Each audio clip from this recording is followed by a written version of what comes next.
Muito bem. Essa é a segunda parte do tópico de estruturas de computadores digitais. Na primeira parte, nós vimos o papel do bit, né, no computador. Sabe, pela evolução histórica, o bit vem, bit no computador, ele vem a partir da ideia, né, da utilização de dispositivos que têm dois estados, basicamente, né? Tá? Começou com o relé, que realmente é liga e desliga. Aí as válvulas, os transistores também, né? Foi aproveitado apenas os estados limites deles, né? Que é ligado ou desligado, ou ativo ou desativado, para fazer a estrutura binária, né? Do computador, a estrutura física do computador, tá? O bit tem outras implicações, tá? Da teoria da informação. Tá? Ele é considerado a unidade elementar da informação. E então, em função disso, uma boa parte dos elementos teóricos envolvendo a teoria da informação e os seus derivados, né, tá? A quantidade de informação, a densidade da informação, tudo isso usa o bit como unidade. Né? Então, o bit ele não é só sistema binário, não é só implementação da computação, mas também ele é utilizado também como unidades de medida, né? Como na área de informação. Tá? Então, o Shannon utilizou o bit como sendo uma medida de quantidade de informação. É bem conveniente, porque não existe nada menos, né, do que o bit, em termos quantitativos, em termos de quantidade de informação. É o motivo pela qual foi escolhido como uma unidade elementar. Né? Tá? Então, o bit, na verdade, não é só um número, né? A gente viu na aula passada, tá? Mas ele também pode ser uma unidade lógica, né? Tá? A partir do qual você usa a álgebra booleana para representar essa lógica. Tá? Então, essas conexões, operadores, você pode usar operadores lógicos para desenvolver uma equação lógica. Tá? Então, vimos também os principais operadores na lógica binária, seria o e e a negação, né? O not. Tá? Então, tendo esses três elementos, três operadores, a gente consegue derivar todos os operadores lógicos, né, utilizados na álgebra booleana ou álgebra binária. Tá? Tem outros, comentei, né, que tem outras áreas que podem desenvolver outros operadores, ou utilizam outros operadores. Né? Na área da biologia genética também utiliza outros operadores binários, né, como eu comentei. Mas todos os operadores, né, de maneira geral, podem ser derivados, né, a partir dos fundamentais. Tá? Então, um operador shor, por exemplo, né, ou exclusivo, você pode representar ou pode fatorar, na verdade, até as operações básicas, né, esses três operadores básicos. Vimos também na aula passada que o operador aritmético, que é chamado soma, né, a soma binária, ele juntamente com a negação, o not, que é o operador lógico, ele é o suficiente para realizar todas as operações a partir do qual derivar todas as operações aritméticas possíveis, né? Então, a partir da soma binária, tem a subtração, multiplicação, divisão, né? E você tem a multiplicação, você tem a potenciação, assim por diante, né? Então, todas as operações você pode decompor nesses operadores básicos, né? Que no caso é a soma e a negação, tá bom? Então, esses elementos compõem a unidade lógica aritmética, que a gente vai ver mais à frente, tá bom? O bit pode ser código, a gente viu também, representar, na verdade, qualquer informação, né, através de símbolos, né, pela semiótica, né, a gente vê que você tem símbolos e tem os seus significados, né, mas você pode codificar esses símbolos, esses signos, né, através de uma tabela de codificação adequada e, claro, com um número adequado de bits, você consegue ter o código, né, representando qualquer símbolo, né, desde que haja uma tabela de conversão. Tá? Então, o X da questão é padronizar essa tabela, né? Padronizar a codificação com o seu significado. Tá? E uma das tabelas bastante utilizadas para texto é essa tabela ASCII, né? Que veio do telegrama, e os seus derivados, né? Tá? Agora, abrangendo um byte inteiro, você tem essa tabela, cujo objetivo é representar caracteres de outras línguas, né, que não seja inglesa, os caracteres acentuados, por exemplo. E o bit também como representação de sinais físicos, né, de valores físicos e grandezas físicas existentes. Né?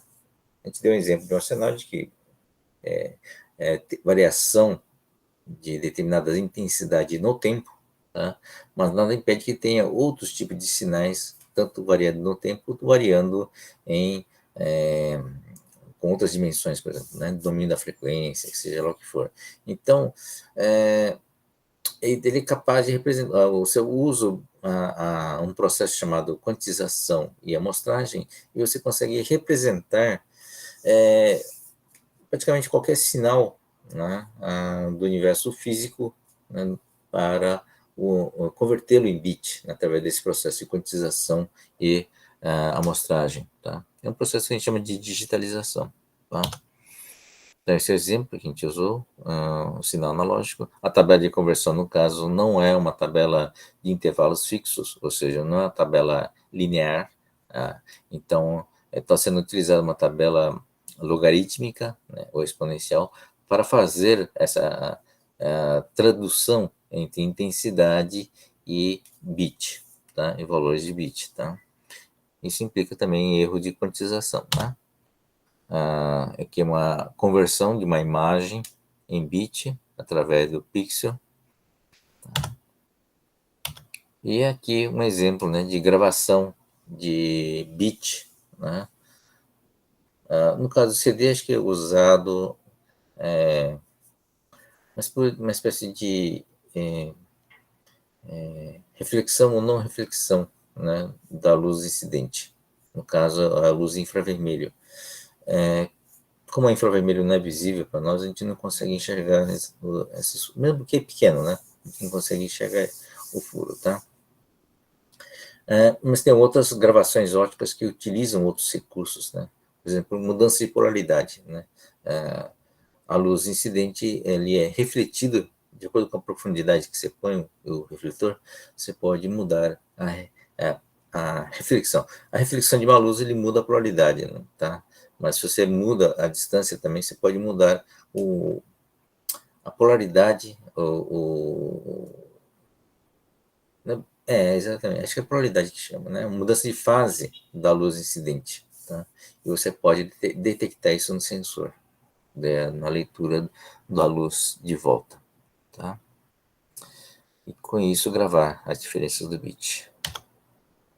Então, o bit é tudo isso, né? Pode representar basicamente qualquer tipo de informação com a devida conversão.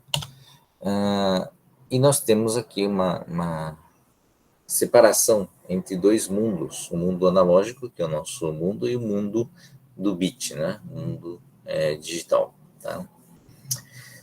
Para entrar no mundo digital, você precisa ter um processo de conversão, né, onde o analógico é convertido em bit, e depois que o bit é tratado no mundo digital, ele volta, né, através do dispositivo de saída, né, para o mundo analógico de volta. Tá? Porque a gente não consegue ler. Pode até conseguir ler bit, né, mas é mais fácil converter no formato adequado, no formato que a gente está acostumado. Tá? Então, a gente tem todo esse trabalho de conversão para bit, tá? Para depois ser armazenado, comunicado e processado, porque existem vantagens. Né? E a principal vantagem nesse processo de conversão em bit, em digital, é que o bit pode ser manipulado através do processamento. O processamento é o processador mais memória, né? Através do processamento e a informação, os bits de entrada, que são informações de entrada, né, pode ser manipulado, trabalhado juntamente com as informações, os bits armazenados, o bit que recebe, que você pode receber de outras fontes, né, através da comunicação, trabalhar tudo isso aí, essas fontes de informação, aplicar um algoritmo, né, na forma de programas de computador, instruções de computador, alterar e gerar resultados, gerar saídas, fazer aplicações distintas de acordo com a manipulação da informação que você conseguir fazer. Tá? Com isso, você gera benefícios, você gera uso, você gera aplicações que são úteis, né, para nós seres humanos. Tá? Então, essa é a grande vantagem. Né? Enquanto que você pode fazer armazenamento e comunicação da forma analógica tão bom quanto digital, com boa qualidade, tá? Uma coisa que você não consegue fazer de uma forma simples, né, analogicamente, existe computação analógica, tá? A biologia é cheia de exemplos de processamento biológico, né? Tá? Mas, sob o ponto de vista do computador, né, usando a tecnologia de computação, o grande mérito de fazer todo esse processo de digitalização é justamente para poder rodar programas, desenvolver aplicações, rodar programas, né, no mundo digital. Tá? A segunda grande vantagem, né, de conversão para bit, né, é o fato do bit ser robusto. Né?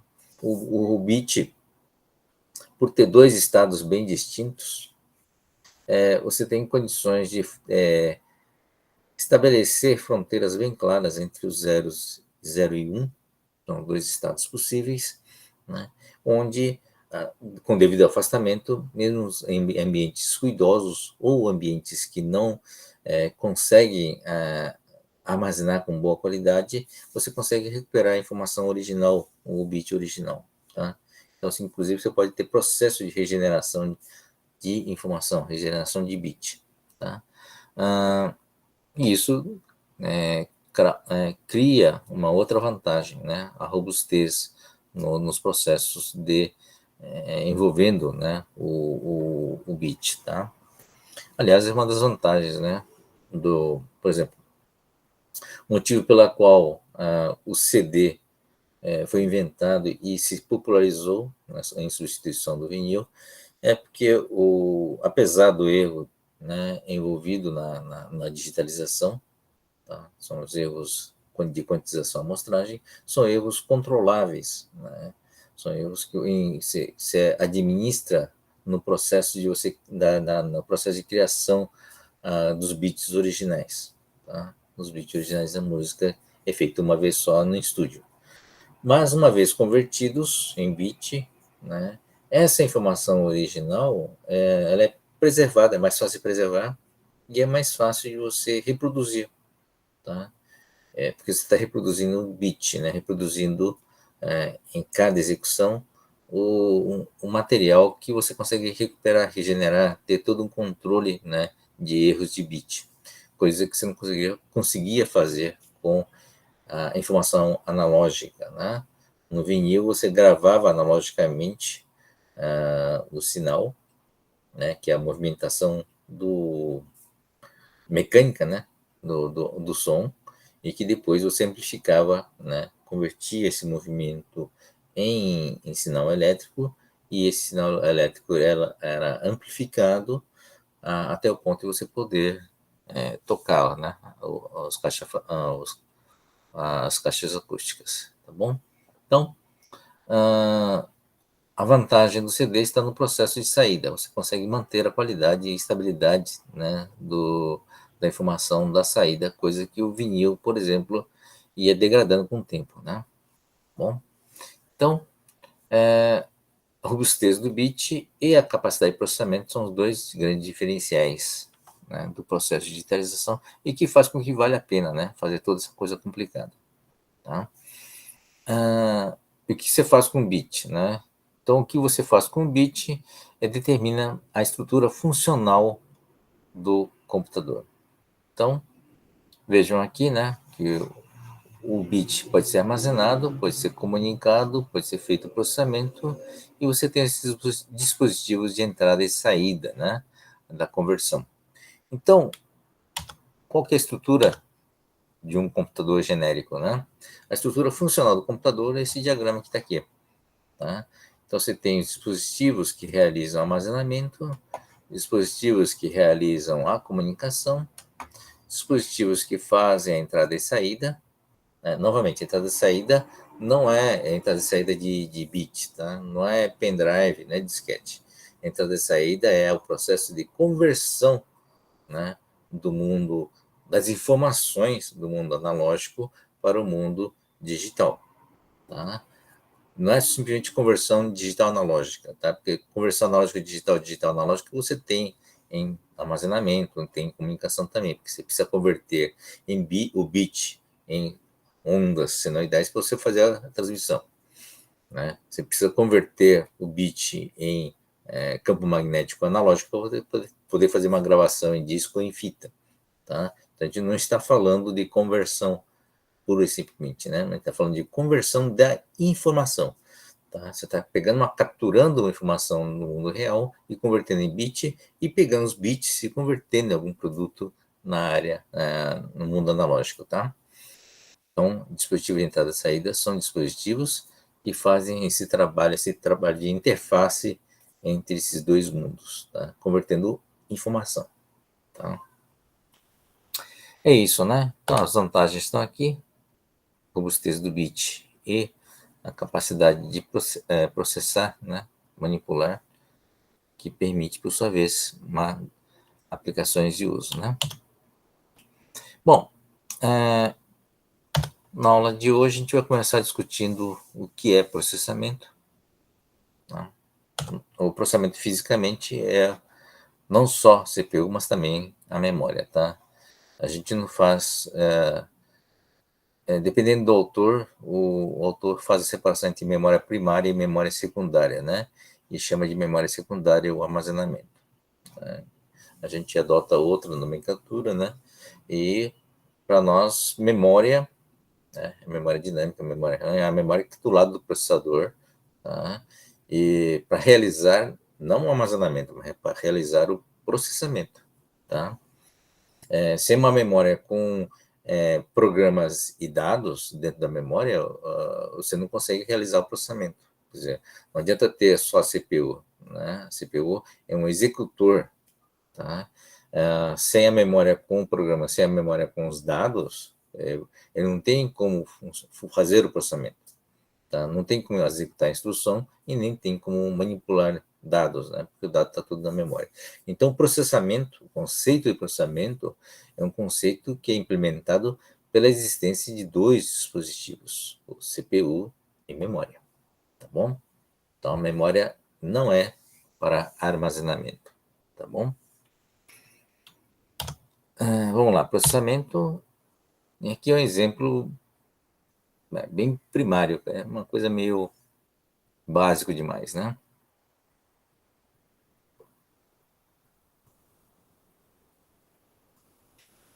Vamos começar com coisas básicas mesmo. Então, a ideia do que é um processamento. É um exemplo aqui, processamento de uma execução de algoritmo de uma calculadora programável, digamos assim, né?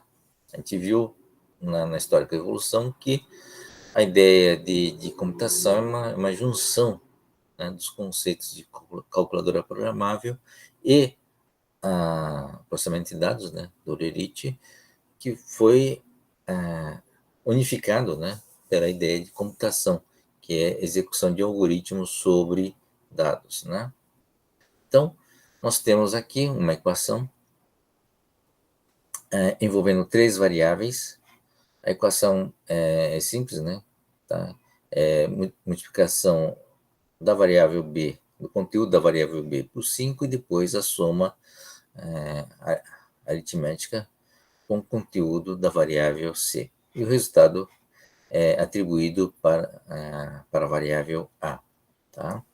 Então, nós temos os dados, os valores das variáveis a, b e c de um lado, e o programa, né, o algoritmo, que representa o algoritmo que executa essa equação. Tá? Então, esse algoritmo, né, foi traduzido numa sequência de comandos ou sequência de instruções. No caso, 4 instruções. Tá? E quais são essas instruções? A primeira instrução, o C1, é ler o valor de B. Tem uma ordem de execução, então vai executar a primeira modificação, vai ler o valor do B. Tá? O B está na memória, né? Tá? É o valor da variável que está aqui, conteúdo, e é uma instrução onde só faz isso, né? Indica que o CPU deverá ir até, né, a memória e solicitar o valor, o conteúdo do B, né, e transferir esse conteúdo, né, para uma coisa chamada acumulador. Acumulador é um registrador. É um dos principais registradores de uma CPU, né, juntamente com outras centenas de registradores que uma CPU possui. A CPU tem vários registradores, tá? Uma boa parte são registradores especiais, mas algumas são registradores para armazenar resultados temporários, né, de uma forma temporária, tá? Então, é uma área de memória no uso local, é chamado de registrador. Então, tem uma coisa chamada acumulador, que é um registrador de uso geral que está lá, né? É onde você põe o resultado de operações aritméticas, por exemplo. Então, está ligado à ULA, né? Então, ler o valor do B significa trazer do dispositivo chamado memória, né, no local correspondente à variável B e trazer para a CPU. Tá? Então, esse é o primeiro comando. O segundo comando é um comando que realiza a multiplicação. Uma vez que eu tenho B internamente, eu multiplico pela constante 5, né, que faz parte da minha instrução já, essa informação, esse parâmetro, multiplico pelo 5 e o resultado é retornado para o registrador do acumulador. Tá bom? Então, essa é uma instrução só. Tá dentro da CPU, portanto, não preciso interagir com a memória. A terceira instrução ele vai ter que fazer uma leitura da variável C, né, que está na memória, trazer para a CPU e, antes de chegar mesmo no acumulador, passa pela ULA e realiza uma soma, né, com o resultado anterior. Tá? E retorna, e põe o resultado, retorna o resultado no próprio acumulador. Então, você sobrepõe, né, os dados. Então, lê o valor, né, da memória da variável CE, pega esse conteúdo, realiza a soma com o conteúdo do acumulador e põe o resultado de volta no acumulador. Tá? Sobrepõe. Bom, com essas 3 instruções, ele conseguiu executar o 5 vezes B mais C. Tá? Só que falta uma última instrução, que é pegar o resultado obtido que está aqui, que está no acumulador, e mandar gravar, né, na posição de memória correspondente à variável A. Tá? Então, essa é a última instrução, que diz escrever o conteúdo do acumulador em A, quer dizer, na variável A. Tá bom? Esse nível de comando, esse nível de instruções que a gente viu aqui, é basicamente o nível de instruções de assembler de qualquer microprocessador. Tá? Então, as instruções do microprocessador, ou qualquer outro processador, na verdade, né, tá? É nesse nível que está aqui, que vocês viram aqui. Tá? Então, se alguém tiver curiosidade de escrever um programa em assembler, vocês vão ver que essencialmente o que está aqui. Tá? Não é muito mais complicado do que isso. Sob o ponto de vista de físico, né, tá? Nós temos, então, essa representação. Você tem um processador e memória, tá? E aqui você vê o fluxo, né, dos comandos envolvendo esses dois dispositivos. Tá?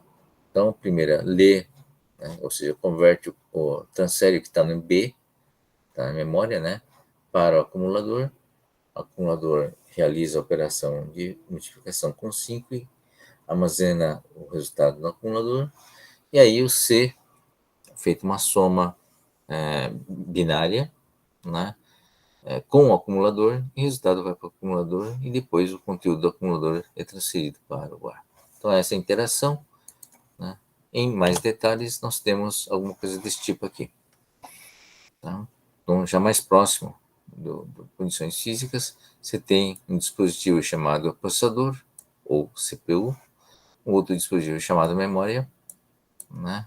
E nós vimos na arquitetura von Neumann que a memória contém não só as variáveis, né, como também contém os comandos, as instruções.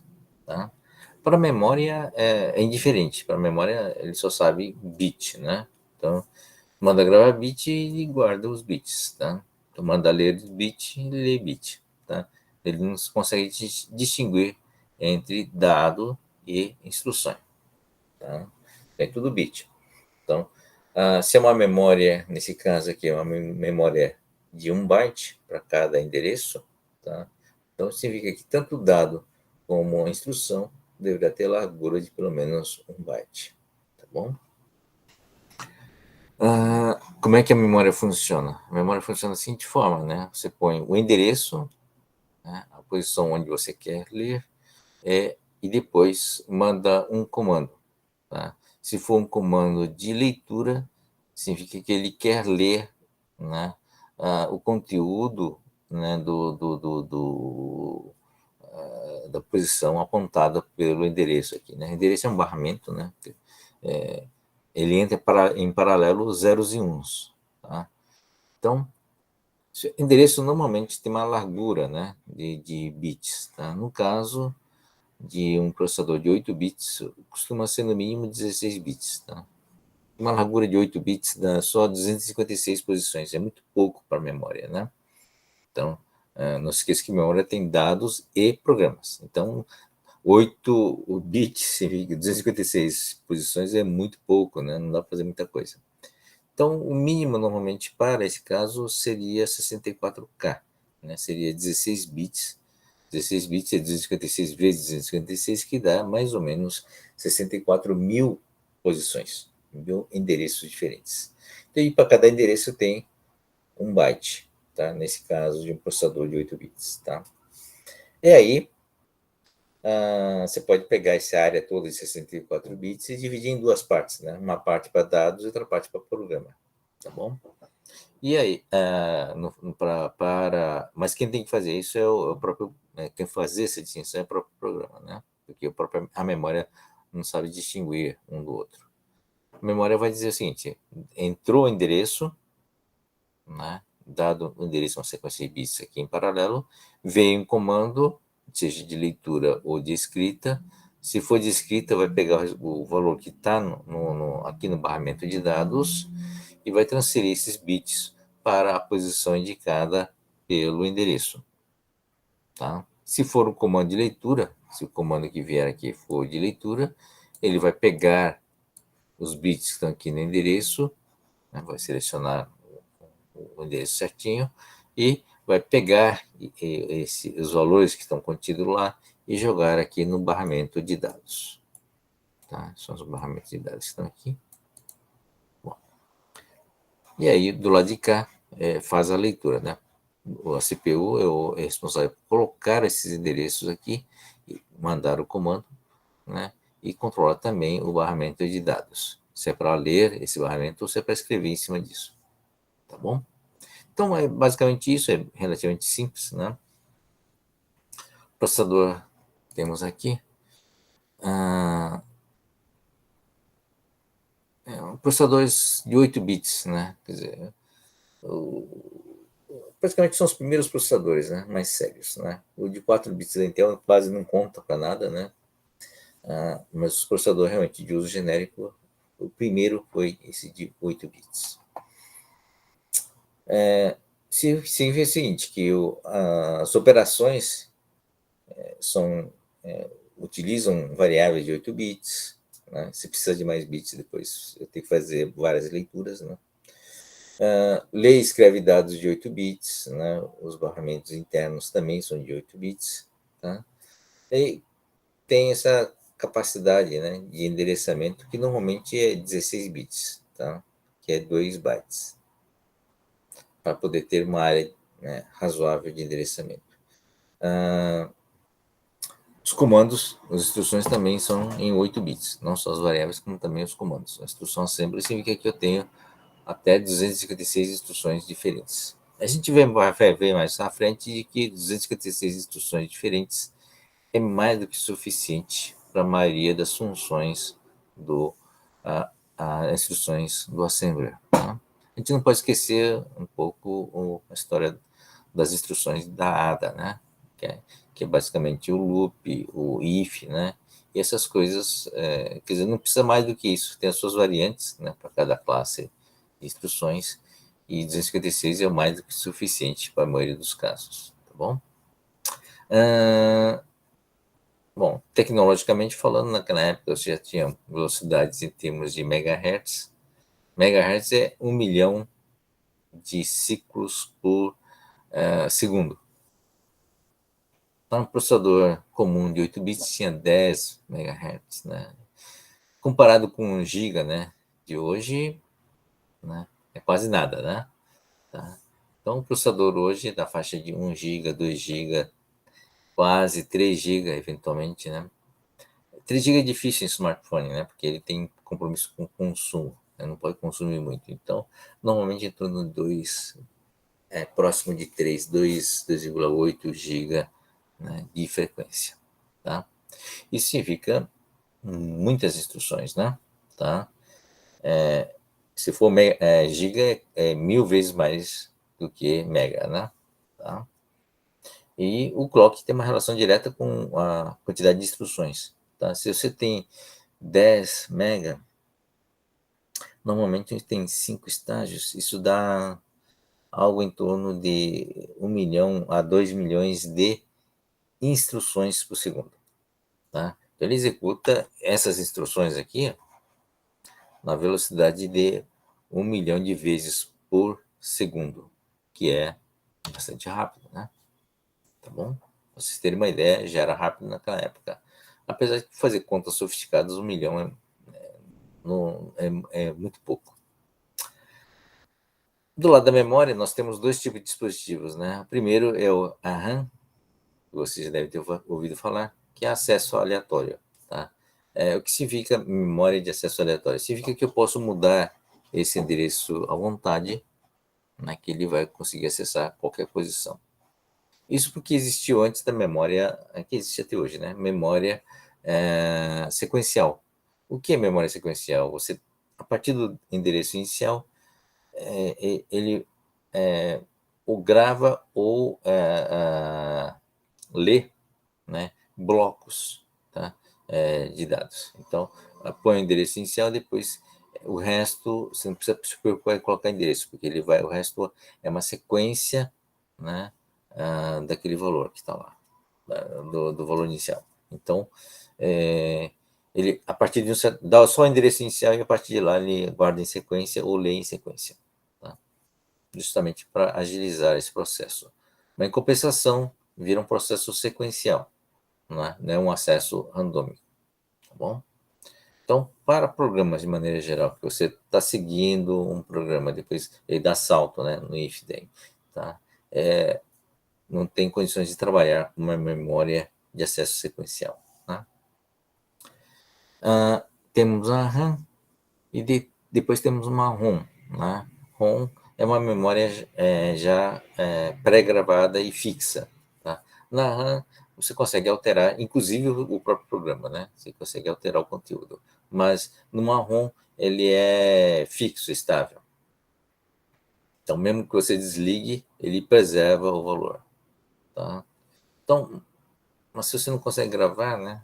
Qual seria a vantagem da ROM? Bom, a grande vantagem da ROM é justamente isso, né? Você não precisa ler, né, do sistema de armazenamento os dados nem o programa, né? Tá lá no dispositivo de memória, tá? Até ótimo para programas que você não pretende mudar, então fica gravado.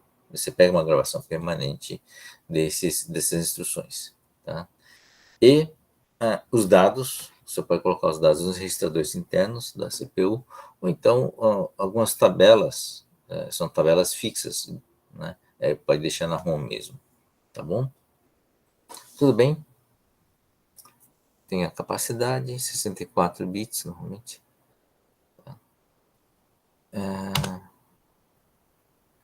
Bom, sistemas operacionais, tá?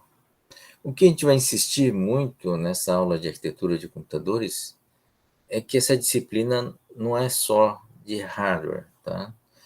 O objetivo principal dessa disciplina é explicar como os sistemas computacionais funcionam. E dificilmente, aliás, é quase impossível, na verdade, de ter um sistema computacional que funcione só com hardware.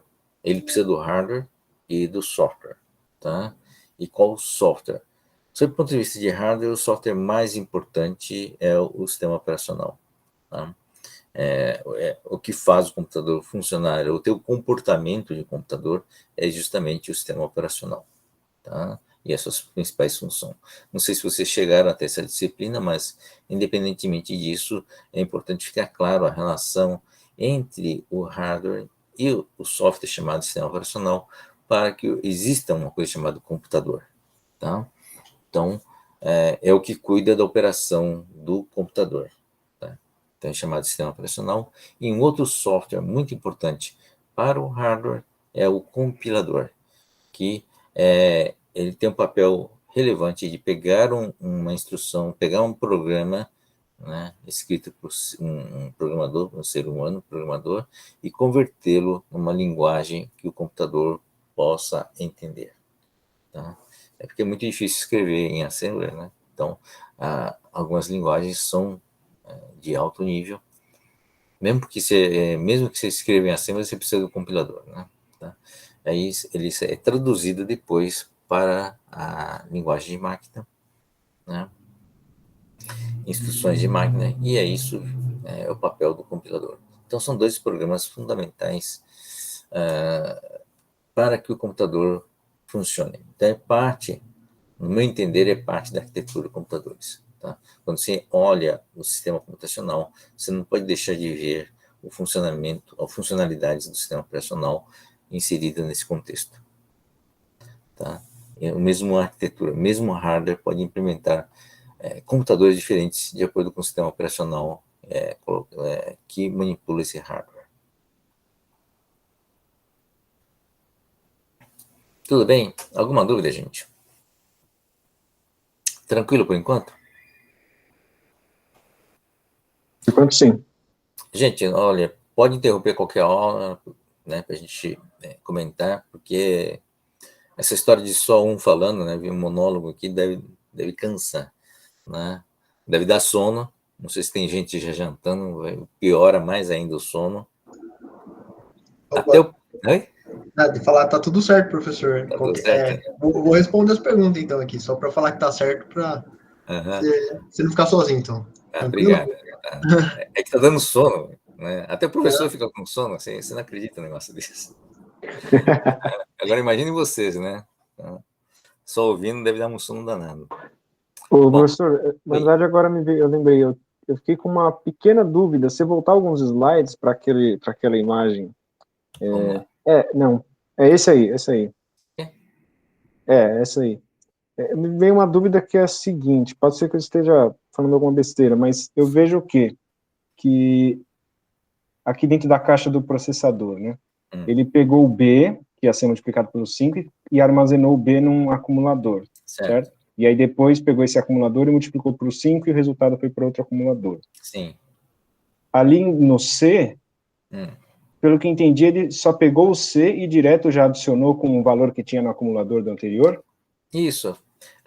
Ele não precisa passar para o acumulador, porque eu vou mostrar para vocês depois uma estrutura interna, né? Mais à frente, como é que a CPU trabalha, né?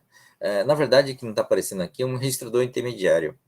Tem um registrador interno aqui no meio, né? Que ele faz é um registrador onde você está ligado diretamente, fio a fio, né? No barramento de dados da memória, tá? Então, aqui tem um fio, né? Aqui tem conexões, fios paralelos ligando a memória ao CPU, tá certo? É o barramento de Certo. dados, né? E aí tem um registrador lá que, quando o dado fica disponível, né, quando o dado está pronto no barramento, você dá um clique nele, ele puxa e copia, Esse é um barramento, quer dizer, é um registrador que copia o dado do barramento, né, dos dados, tá? Então, é isso que é feito aqui. Tá? E depois, é que através dessa instrução de leitura, ele pega e transfere esse registrador, né, de leitura, né, da memória para o acumulador. Tá? São duas etapas. Tá? Então, primeiro, tem um hardware específico que aguarda, né, o clock, que é usado para ter uma certa garantia de estabilidade desses bits todos, sem vir bit paralelo, né? Espera estabilizar, é sinal físico, tá? Aí se estabilizou, dá um clock nele, né?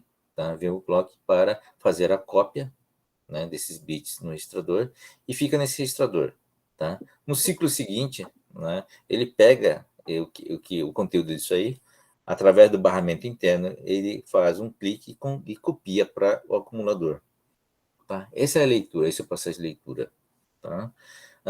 Agora, outras vezes não, né? Quando você faz nessa seguinte instrução que envolve o C, por exemplo, ele para nesse registrador que fez a leitura, em vez de fazer um clique para mandar para o acumulador, ele passa pela ULA, tá?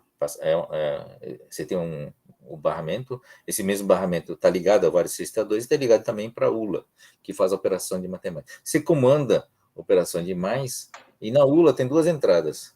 Tem a entrada que é o acumulador, e tem a entrada que vem desse barramento, né, que veio da memória. Tá? Então, ele não precisa passar pelo acumulador antes. Então, já está. A gente vai ver no diagrama direitinho, né? Você tem já esses dois parâmetros, já faz a operação, e através de um outro ciclo, a saída da ULA, que faz a soma, né? Um clique só, ele faz um feedback e joga esse resultado no acumulador. Tá? Então, por isso que é direto aqui. Esse desenho não está errado, tá? Realmente, vocês vão ver mais tarde, né, mais à frente no esqueminha, né, como é que é feito isso. A leitura passa para o registrador e vai direto, né, na operação de mais, tá bom? Então, a ideia aí é que para esse processo que está sendo feito, tem um acumulador, e esse acumulador é onde vai estar o resultado final. Isso. E aí, então, no primeiro comando, o B ele é armazenado nesse acumulador porque está começando, né? Tem esse acumulador que está vazio, você adiciona o B para lá, aí começa a operação em cima disso. Isso. Aí, no caso, o C não teria um outro acumulador, ele vai passar por um registro que está dentro do processador, e aí já é feita uma operação usando o C direto no acumulador. Isso, tá? Tá. Então, isso é uma etapa importante. Aqui é importante você escrever em cima do acumulador, porque você não sabe o valor que está lá, né? Tá? Tem sujeira lá no acumulador. Então, você garante com isso que, com essa cópia, né, que o acumulador tem realmente o conteúdo do B. Tá? Então, você já garante isso. Então, todos eles passam no registro, né? Inclusive esse valor 5, né, que veio também de... tem um acumulador de um lado e tem um 5 do outro lado, né? Então, você tem que colocar o 5 para fazer a operação de multiplicação. Tá? Certo. Tem colocado para e depois, né, no ciclo de resultado, ele joga o resultado no acumulador. Mesma coisa aqui. Tá bom? Acho que o que eu me confundi foi que quando você mostrou essa imagem pela primeira vez, acho que eu entendi que é como se tivessem vários acumuladores, mas na verdade é um acumulador só, né? É um acumulador então, quando só. você tem lá acumulador vezes 5, seta, acumulador, na verdade é uma operação que está sendo feita dentro do próprio acumulador e está gerando um novo valor para ele, né? Isso. A gente vai ver na ULA que, na verdade, o acumulador é um registrador especial que ele tem saída e entrada, né? Bem alimentada, tá? Entendi. E aqui, no fundo, no que não aparece, que tem registradores aqui no meio, que está aqui, que não é representado, mas são registradores que fazem a interface física. É um registrador especial, que é mais robusto, inclusive, né, porque está fazendo conexão física de fio a fio, né, com ligação externa. Tá? Então, não só mais robusto, como também tem umas devidas proteções aqui. Então, esse registrador, isso aqui também tem um registrador de saída, né? Tá? Você tem que transferir o acumulador para esse registrador de saída. Entendi. E aí disso daí que vai para a memória. Isso. Tá? Beleza. São registradores, que no caso são registradores com driver. Driver significa que tem energia, né? Então, transistor artificial com energia suficiente para poder transferir, alimentar fios, né? Para chegar até a memória, né? A gente não pode esquecer que tem uma certa distância entre o processador e memória, né? Sim. Tá? Então, beleza. tá Obrigado. bom? É muita aula de física também, viu, gente? Sim. Então, tá bom. Sistema operacional é meio que bobagem, né? Que vocês devem conhecer bem, tá? Mas qual o papel do sistema operacional? No caso, está fazendo uma execução de um programa, né? Quer dizer, execução de uma aplicação. Então, vamos discutir sobre a ótica da aplicação. Então, a aplicação é obrigada a passar pelo sistema operacional, né? Então, como é que executa uma aplicação tipo Word, né? O usuário solicita, aí uma das coisas que é feito, né, é checar se o Word não já não está na memória, né? Tá? Então, na memória estão as instruções que compõem o Word e a área de programas e a área de dados, né? Tem que ter área de dados também exclusivas para o uso da aplicação chamada Word, editor de texto, né? Claro que na memória tem lá o sistema operacional, tem os dados do sistema operacional, tem outros programas. Se o sistema operacional for de multitarefa, né, são várias tarefas, tem várias outras aplicações dentro da memória. Tá? Mas, de maneira geral, se você executou antes o Word, né, e não executou nenhum outro programa depois do Word, quando você chamar de novo, ele não vai para o disco, né? Tá? Ele vai direto na memória. Quer dizer, você acessa a aplicação mais rápida, porque já estava lá na memória. Tá? Então, você deve reparar essa diferença, né? Então, a primeira vez que você executa um programa, quando você acabou de ligar o computador, e vai executar uma aplicação, e demora mais tempo, porque vai no disco buscar o programa e carrega, né, esse programa, transfere esse programa para a memória, para depois passar a executar o programa, né, que está na memória. Tá bom? Aí tem vários esquemas, né? O sistema operacional faz várias coisas. Normalmente se carrega só a parte básica do programa, né, para economizar espaço na memória. E aí, à medida que você for executando os programas, ele vai buscando, né, os pedaços de programa, o resto do programa que está dentro do disco, tá? Então, sei lá, mudar a fonte, por exemplo, e tem outro programa que vai lá buscar, né? Tá? São os DLLs, né? Que também são programas, mas são pedaços, né? Então, o Word é uma aplicação extensa, com várias funções. Ele é dividido em pedacinhos também, né? Esses pedacinhos que compõem o programa, todas as funções de programas do Word, tá bom? Mas tem um principal, né? E o principal que é carregado lá. E o papel do sistema operacional, no caso, é bem claro, né, que ele faz. Você já cansaram de ver isso, acho que já entendem bem esse assunto, né? Então, o papel... Agora, a discussão é qual é o papel do sistema operacional nesse processo todo, né? O pessoal que já fez sistema operacional já sabe, né? Tá? É de servir de um intermediário entre o hardware, né, e os aplicativos, tá? Tem um cara que está no meio. E como está no meio, ele tem alguns papéis importantes, né? O primeiro papel de um cara que está no meio é administrar, né, e controlar o hardware, né? E do lado de cá é controlar e administrar os programas aplicativos, tá bom? Então, o que é administrar o hardware, né? Então, o hardware você tem várias coisas importantes, né? O principal deles é processador e memória, tá? E você tem várias aplicações que disputam o uso desses, né? E você tem que administrar isso.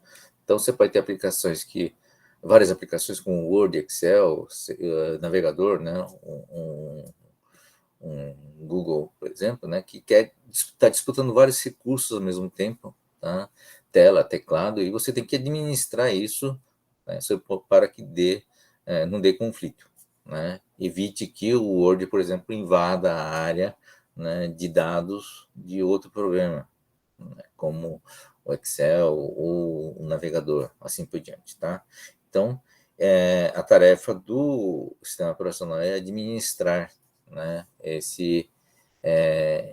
gerenciar esses recursos do hardware e atribuí-los, né, corretamente para cada aplicação, tá?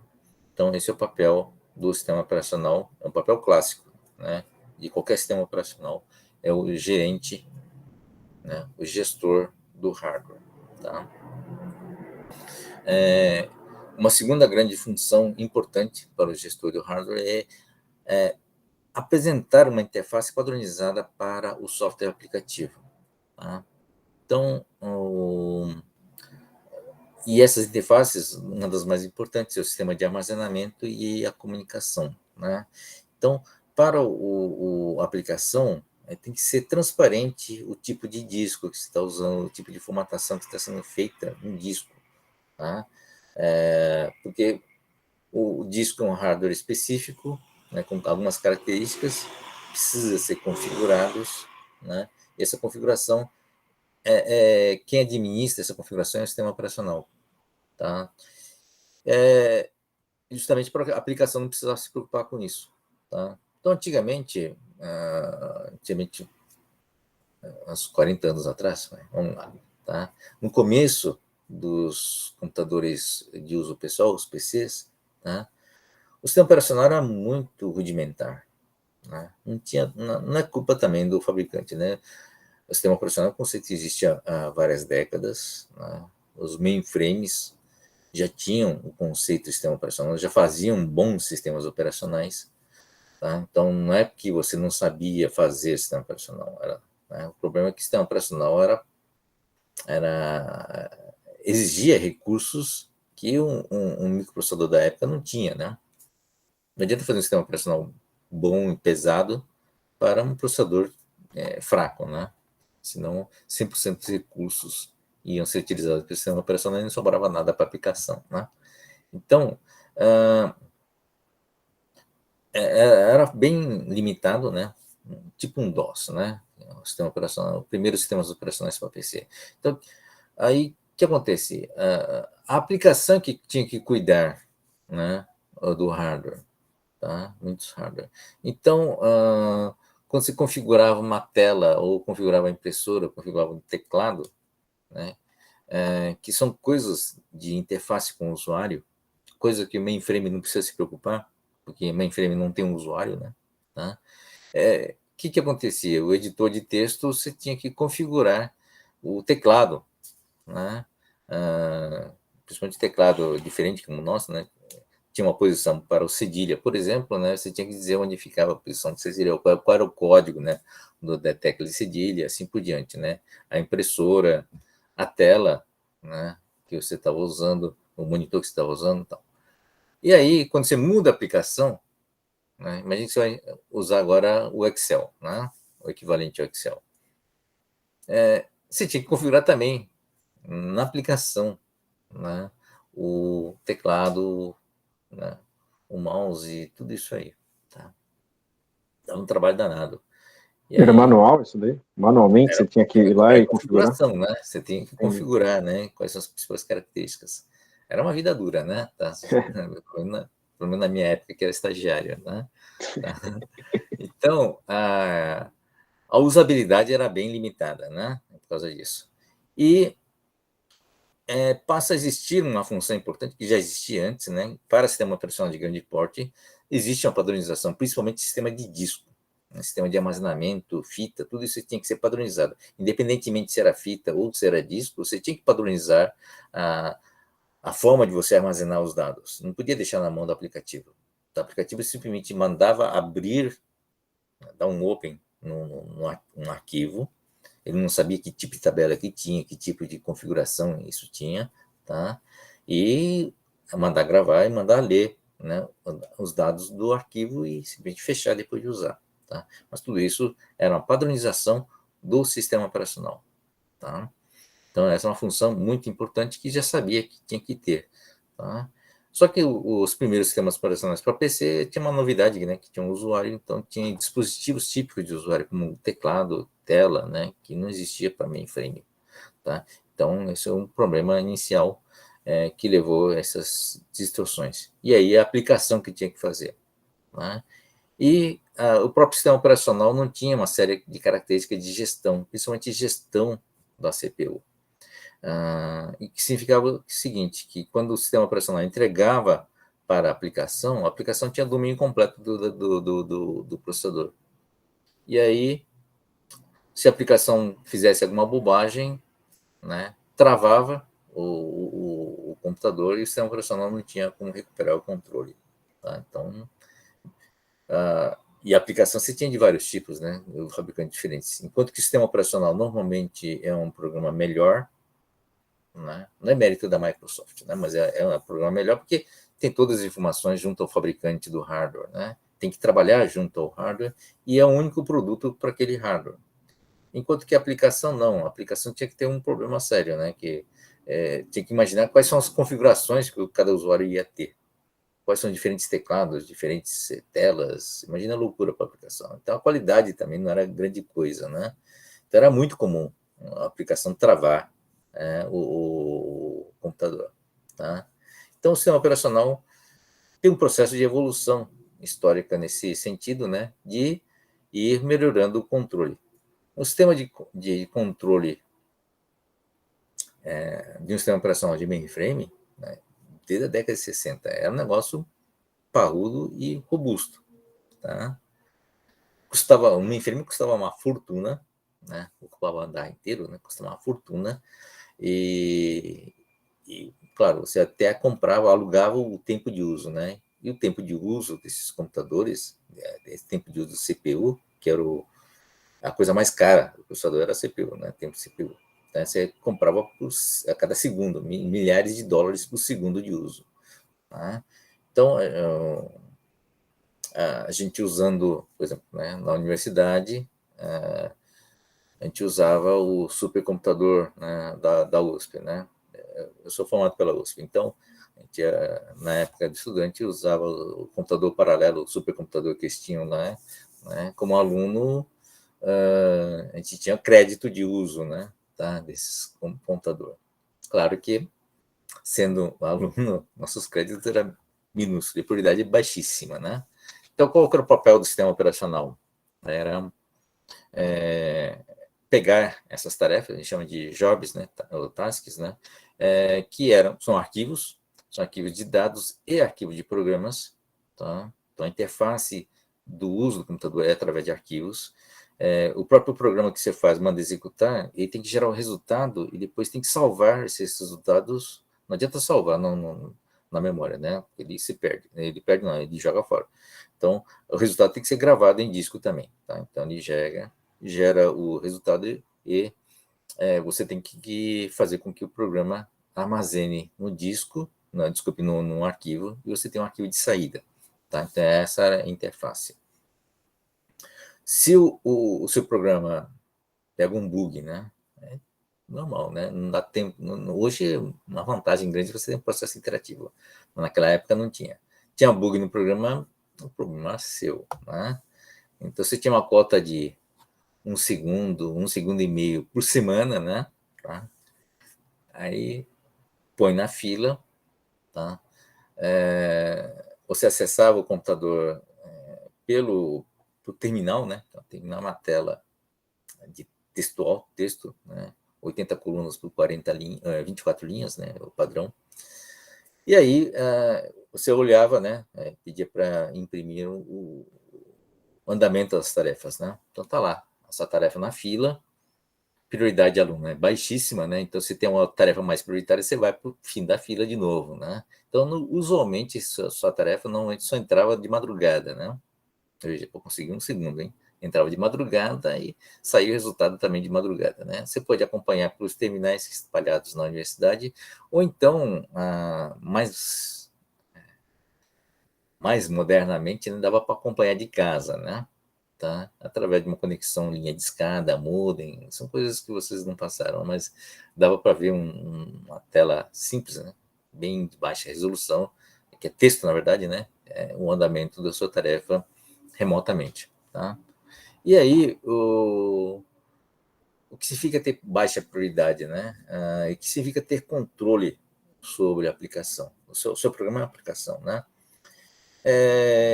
Você tem uma janela de tempo, um time slice de 1 segundo e meio. Né? Seu programa entrou em looping lá e o que acontecia no PC entra em looping, né? Trava, aparece a tela azul, a única forma de você sair é Ctrl+Alt+Del, ou então dá um reset físico mesmo, né, no computador. Lá, o sistema operacional é o seguinte, né, ele está administrando toda a sua aplicação. Tá? Passou o tempo, ele simplesmente pega e tira você, desconecta, né, o seu programa. Se você salvou ou não no arquivo, o problema é seu, né, os dados. Você perde todos os dados e ele põe simplesmente o próximo da fila. Tá? Se o seu programa ultrapassa a área de dados reservada para você, ele mata você na hora. Tá? Invadiu, né, uma outra área. Tá? Ou então fez alguma coisa no programa que os dados começaram a crescer, estourou a pilha, azar seu, ele chega e mata o seu processo, mata a sua task na boa. Esse era a força do sistema operacional. Tinha um controle fantástico, né, da aplicação. Não tinha aplicação que pudesse fazer, né, o computador travar. Custa milhões de dólares, né? Cada segundo é milhares de dólares. Ele administra com a mão de ferro esse tempo de CPU. Tá? É assim que funciona. Tá? Então, era isso na década de 60, né? Veja, desde a década de 60, não é que usava o computador da década de 60, gente. São computadores, esse conceito de sistema operacional que vem desde a década de 60, tá? Gerente de computador, é o gerente pulso firme, né? Tá?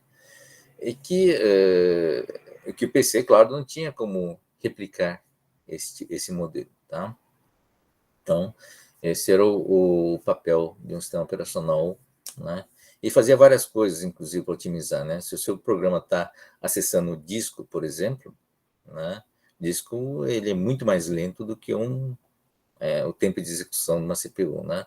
Então, enquanto fica parado esperando os dados do disco, ele vai chavear para uma outra tarefa que está na fila, tá? Então, normalmente, o sistema operacional desse tipo de computador, quer dizer, a grande maioria dos computadores de grande porte, né, tá? Já eram multitarefa. Significa o seguinte, são várias tarefas na memória, rodando simultaneamente, tá?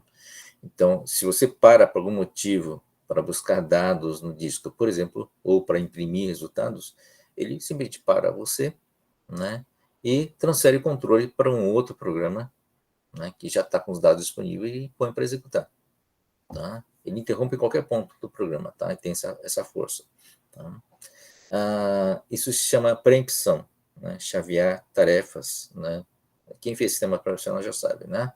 E cada tarefa, que era executada, tinha uma janela de tempo, né, pré-determinada, chamada time slice, ou fatias de tempo, né? E que cada um tinha normalmente era em torno de 100 milissegundos cada time slice, claro, depende do computador, né? E aí dava a impressão que todos os programas estavam andando em paralelo, tá? Mas na verdade são todos programas que estão, cada um ia recebendo uma cotinha de tempo e iam avançando, né, na sua execução, tá? Então, os sistemas operacionais daquela época já tinham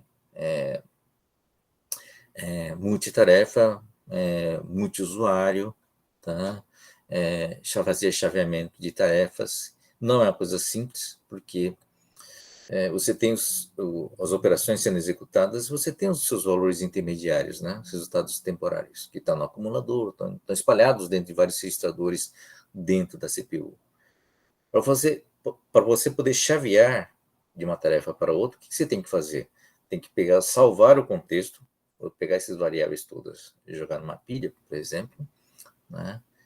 Para salvar, pegar o que você salvou, né, de outra tarefa, né, colocar de volta, né, e depois dar um go, né, quer dizer, iniciar a execução naquele ponto onde você interrompeu a tarefa anterior.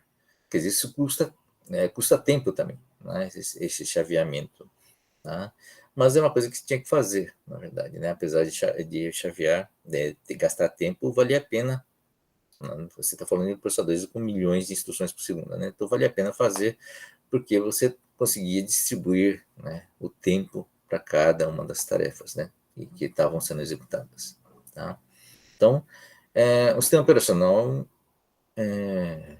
tinha essas funções, são algumas funções importantes de realmente gerenciar o hardware, né? Gerenciar, no caso, o CPU, que era o mais valioso, né?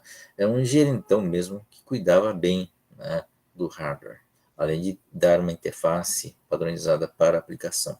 Tá? Então, o que significa administrar a aplicação? Administrar a aplicação realmente gerenciava com a mão de ferro, né? Então, não tinha programas aplicativos mal comportados que ia ser podado na hora, né? Tá? Então, essas são as principais funções de um sistema operacional, tá? Com a entrada, tá aqui, né? Gerenciamento e controle de recursos do computador, gerenciamento do software aplicativo, gerenciamento de tarefas, administração de prioridades. Então, dependendo da prioridade, você tinha time slices diferentes, ou então a sua entrada, né, era, mesmo que você estivesse em execução, a sua entrada era dependia, né, da prioridade dos outros programas que estavam rodando com você. Organização de serviços, né, para acesso aos recursos do computador. Tá? Então, facilita, né, na verdade, para a aplicação, essa padronização. Tá? Então, alteração de hardware, na aplicação de mudança de recursos, era tudo administrado pelo sistema operacional. Tá? Então, era transparente para a aplicação. Tá? Essa é a função do sistema operacional. Existe o conceito de driver, né, que já era, vem do mainframe. Você instala um hardware novo, você tem que instalar também o fabricante desse hardware, né, o HD, o fita, por exemplo, você tem que trazer também um programa básico, né, o software básico necessário para o sistema operacional executar corretamente, né, ou controlar corretamente esses dispositivos. Tá? Então, são todos programas, pela própria característica, né, desses programas, eram todos escritos em assembler do próprio computador. Tá? Você tinha que buscar eficiência, cada instrução que você salvava, sobrava mais instrução para a aplicação. Né? A memória é restrita, você tinha que economizar espaço na memória RAM, né? Você tinha que dividir a memória RAM entre o sistema operacional e o sistema operacional é como um programa também, né? Então, tinha que ter que reduzir ao máximo, né, o tamanho do sistema operacional, tanto em programas como em dados, para dar mais espaço para a aplicação. Né? Então, todas essas características faziam com que buscasse a máxima eficiência, né, e robustez do sistema operacional. Eram programas pesados, muito bons, né, escritos em Assembler normalmente, né, feito um trabalho duro, né, de programadores, né, que não era uma vida fácil. Tá? Com a criação do PC, né, com a existência do PC, passa a ter uma quarta função muito importante, que é a de realizar a interface com o usuário. Tá? Então, a existência do PC faça criar uma função muito importante, que ter uma interface com o usuário. Tá? E que tem que ser padronizado também. Imagine se cada aplicação que você rodar tivesse uma interface diferente, e o usuário teria que aprender, né, a trabalhar com uma tela diferente, um mouse diferente, né, dependendo da aplicação. Então, seria muito difícil para o usuário. Então, em função disso, passa a ser um papel também do sistema operacional lidar, né, com a interface com o usuário, dar uma interface padronizada para o usuário, tá bom? Dentro das faixas, né, do que é possível fazer, tá? Então, essa interface, né, não é só a característica do Windows, mas também do próprio... A ideia original veio da Apple, né, essa interface com o usuário, e isso foi desenvolvido e consolidado e passou a ser incorporado também, como sendo a quarta função do sistema operacional para PCs, né, computadores pessoais, tá bom? Então, esse é um pouco de histórico. Nós temos alguns sistemas operacionais clássicos, famosos, né, principalmente da IBM. Então, você tem o 360, que foi um dos primeiros a utilizar, em termos de tecnologia, né, mas foi o primeiro a ter um conceito de sistema. Né? Então, é um sistema configurável, do ponto de vista macro, né, Então, ele podia ser um sistema para a área comercial, como para a área de científica, tá? Então, era feito por módulos, e tem vários, teve vários sistemas operacionais importantes, né? Um deles foi esse cara que tem o conceito de máquina virtual, né? Tá? Se você olhar o mainframe, o sistema operacional da época, é bem parecido com o conceito de cloud computing hoje, né? Então, você tem lá hoje os computadores na nuvem, você acessa remotamente através da internet, né, essas aplicações. Você paga por serviços, né? A Amazon, por exemplo, tá? Ele é um fornecedor de serviços de nuvem, né? A AWS, que é a Amazon Web Services, né? Eu não lembro mais se esse é o nome, tá? A IBM também, né? Sphere, tá? Tem os serviços de computação na nuvem, tá? Então, o que é isso? Basicamente são grandes servidores, e já naquela época você tinha já as máquinas virtuais, o conceito de máquina virtual. Esse conceito é importante, tá? Porque para a aplicação naquela época, ele enxergava só um sistema operacional, né?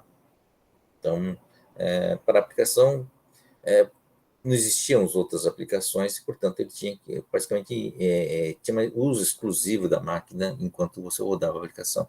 Para isso você criava essas máquinas virtuais. Então, dava virtualização no sentido de ter um único dispositivo de hardware para aquela aplicação.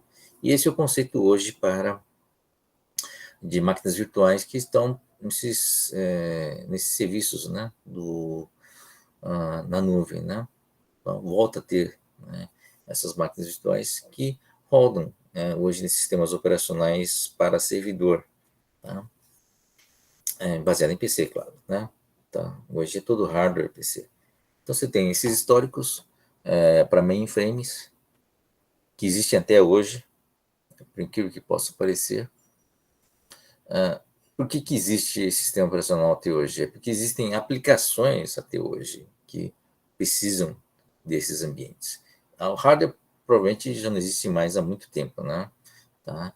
Mas você cria ambientes de software, né? Então, virtuais, sistemas operacionais virtuais, para que as aplicações antigas escritas em COBOL continuem funcionando até hoje, né?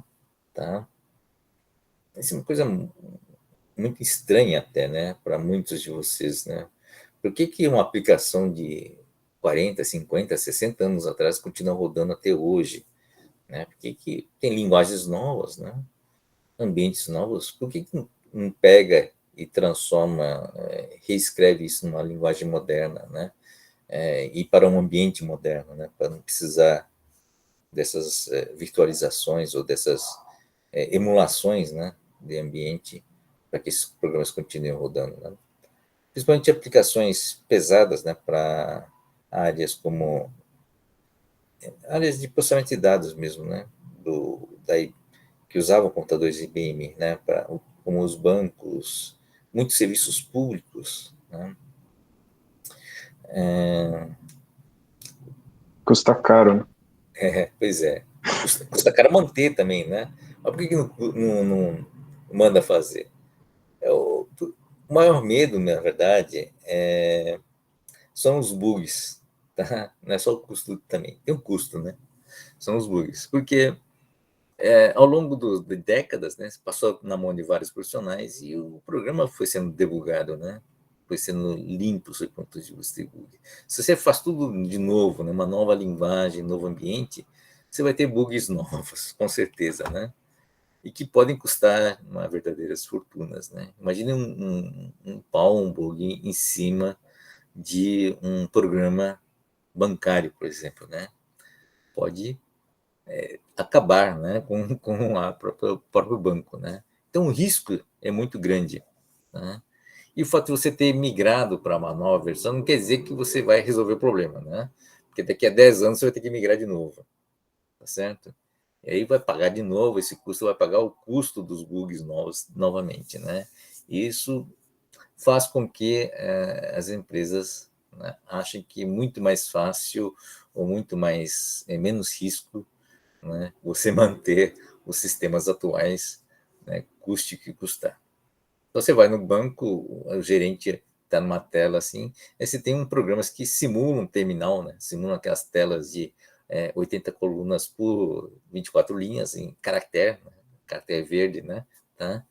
Que acessam remotamente essas máquinas virtuais que está rodando um programa, sei lá, de algum programa bancário. Você vê várias janelas aqui, né? Então, são programas da década de, sei lá, 70, 80, escrito em COBOL, né? Que não foram aposentados até hoje, né? É muito interessante ver isso, tá? Essa é a força do software. Então, o hardware tem se você analisar sobre essa ótica de evolução, né, histórica, né, você vê que o hardware evoluiu em ordens de grandeza durante as décadas. E o software não conseguiu acompanhar esse ritmo de evolução, né? Tá? Então, é uma responsabilidade de vocês também, como desenvolvimento de software, né, se preocupar também na evolução do software, né? Dureza, né, gente? Professor, também tem a questão de performance, né?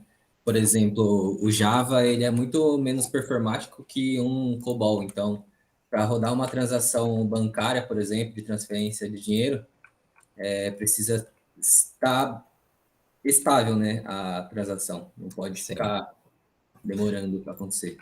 Sim, basicamente, para responder isso, tem realmente a performance é importante, né? Mas você tem linguagens modernas hoje que são focadas em desempenho. Você consegue fazer desempenhos bem superior, por exemplo, a uma linguagem que o COBOL é compilado, né? Então você pode fazer uma compilação boa com dar uma velocidade maior.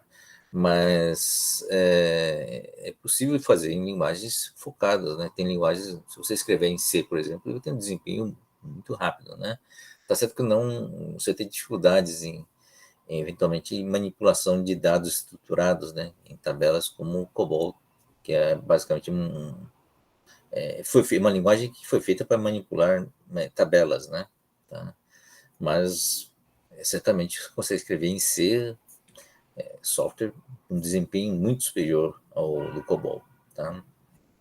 Tá certo que transação não precisa demorar, mas o banco compensa usando hardware mais caro, né? E também não é tão crítico. A grande maioria dos casos não é uma aplicação em tempo real, então, portanto, não precisa de tanto desempenho assim, tá? Mas o principal problema é realmente se vale a pena migrar ou não, né? E migrar para que linguagem, né? Com que propósito e com que bugs novos, né? Esse é o principal problema, né, de decidir por isso. Por isso, se vocês quiserem investir, né, em ser programadores da COBOL, programadores COBOL, por incrível que pareça, tem mercado e tem futuro, viu? Eu pessoalmente conheço um colega, né, da minha época, né, que acho que provavelmente vai se aposentar daqui a alguns anos, né, sendo programador COBOL a vida inteira. Tá? E muito bem pago, tá? Por incrível que possa parecer, tá? Enfim. Bom, na década de 70 surge os mini computadores por causa da tecnologia VLSI, né? Então, antes do VLSI, né, circuito integrado, você começa a ter mini computadores, tá? E com uma diversidade grande, tem vários fabricantes de mini computadores. E aí a questão do sistema operacional começa a entrar novamente em jogo, né? Uma coisa é você ter hardware mais barato, mas você precisa ter um sistema operacional bom, decente e barato também, né? E como são empresas pequenas, relativamente pequenas, comparado com a IBM, Boros, que existia na época, criar um sistema operacional novo é um problema sério, né? Tá? Em que exigia investimento pesado. Tá? E entra também o que se aprendeu com os sistemas operacionais ao longo dessas décadas todas, né? Década de 50, década de 60, tá? Então vem uma iniciativa, né, do Unix, pela AT&T e também pela DEC, na verdade o Unix mesmo é da DEC e a linguagem C é pela AT&T, né, de desenvolver um sistema operacional a partir do zero, né, a partir do conceitos do que vinha a ser um bom sistema operacional, né. E realmente é isso aqui, né? Essas funções todas estão aqui, já eram consolidados, tá? Estavam claros que precisam ser feitos, exceto esse último, né, que é interface com o usuário, que não é ainda da época dos mini-computadores, né? E, acima de tudo, um sistema operacional padronizado sob o ponto de vista da aplicação, tá? Ou seja, é importante que a aplicação pudesse rodar em vários mini-computadores, independentemente do hardware, tá? E aí a ideia é realmente de criar esse sistema operacional que se chamou Unix, incorporando as melhores características existentes da época, conhecidas, tá? E veio com uma importante inovação, que esse sistema operacional não seria mais escrito em Assembler, e sim em linguagem C, tá? Uma linguagem intermediária. Por que isso, né? Porque com isso era possível, né, mudando-se apenas o compilador C, é possível você ter esse sistema operacional rodando em várias máquinas diferentes, sem precisar fazer a partir do zero, a partir do assembler. Para evitar de você ter implementações de Unix diferentes de acordo com o hardware, tá? Então, o fabricante do hardware agora não precisa se pensar. É a obrigação do fabricante de hardware entregar um sistema operacional, né? Você não consegue imaginar um hardware, um computador, até hoje, claro, né, sem um sistema operacional, né? Você tem que rodar a aplicação, tá? Então qual que era a questão básica, né? Então, se você, mesmo que você tenha uma especificação unificada, né, se a implementação for em Assembly, certamente vai ter implementações diferentes, com características diferentes para cada Unix. Para evitar isso, você pode ter, a ideia foi escrever uma linguagem de alto nível, né? E aí cada fabricante de computador, em vez de entregar um sistema operacional diferente, escrito para cada computador, ele simplesmente entrega o compilador, tá? Daí a ênfase que eu estou dando, né, da importância de dois softwares associados à arquitetura de computadores, o sistema operacional e o compilador, tá? Então, esse compilador, no caso o compilador C, foi fundamental, quer dizer, você tinha como desenvolver para cada hardware diferente um compilador C, e automaticamente, ao ter esse compilador, você já tinha o seu sistema operacional. Bastava pegar, né, o Unix, Unix, né, escrito em C, e rodar, né, compilar o Unix, né, e você automaticamente tinha um sistema operacional para o seu computador. Tá? Então, essa foi a ideia revolucionária, e que vale até hoje, né? Tá? Você tem a versão Unix para PC, que é o Linux, né? E o sucesso mundial, né? Então, principalmente para aplicações que não precisam de interface com o usuário, tá? Que é o servidor, tá? É universal hoje, o domínio universal do Unix ou Linux, né? Nesses ambientes, tá? Então, o Unix naquela época, então, não tinha essa quarta função, que é a interface com o usuário. E não tem até hoje, né? O Linux, quem trabalha com Linux sabe que a interface com o usuário é um programa de aplicação. É um software aplicativo que roda sobre o sistema operacional Unix, né? Linux, tá bom? Então, ALMA já é um projeto aberto, é um projeto padronizado, tal, que cria, né, já aquela ideia de software livre, open source, assim por diante, tá? Na década de 80, né, depois da década de 70, que é a do Unix, você tem um esforço de padronização, tá? Que é o do I3E, novamente, né? O I3E sempre teve esse esforço de tentar padronizar um produto que beneficia o mercado inteiro, né? Então, dada a característica e a importância do sistema operacional, o pessoal achou que realmente seria interessante padronizar, tá? Sobre diversos aspectos, a parte funcional, né, e as características de um sistema operacional. Uma coisa muito importante, né, dessa padronização de 88, né, então quase entrando na década de 90, é o esforço dessa padronização, que envolveu algumas características funcionais que não existiam, e que existem, não existe até hoje no Unix, né? que é as aplicações, quer dizer, que é a interface envolvendo o sistema operacional em tempo real, né? É chamado RTOS, é RT de real time, tempo real, tá? Então, o POSIX é um padrão que envolve várias funcionalidades, tem vários níveis, e os níveis mais acima envolvem as características de sistema operacional em tempo real, tá? Isso não é uma coisa trivial. O sistema operacional em tempo real é bem diferente de um sistema operacional clássico, tá? Então, se você olha aqui, né, sistema operacional gerenciando o hardware e o programa aplicativo, tá? Esse gerenciamento, né, mesmo nível do Unix, tá?